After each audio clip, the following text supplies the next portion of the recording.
Good morning everyone. Please pass your group projects here and please make sure na kompleto ang lahat. Ma'am, ready na po yung group namin. We completed our project and everyone is contributed na po sa part nila. This man, nag-work kami together after class para sure na matapos namin. Sinig po din namin kagabi para sure na complete the project. Okay, that's good to hear. And please pass your works here. Ito na po, ma'am. Ma'am, may group member po kami na wala pang nasabit. Siya po, ma'am, hindi niya pa po natatapos yung assigned part niya. Tinry po namin siya i-contact yesterday, but hindi niya po nagawa yung work niya. Maybe we should hear muna yung explanation niya, guys.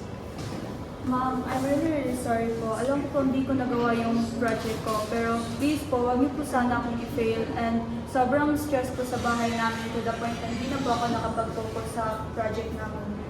Maybe we should really consider it. Kasi parang nahihirapan siya eh. Ma'am, naintindihan lang po namin yung sitwasyon niya. Pero lahat kami natapos namin yung work namin on time. Maybe we should help her. Instead of giving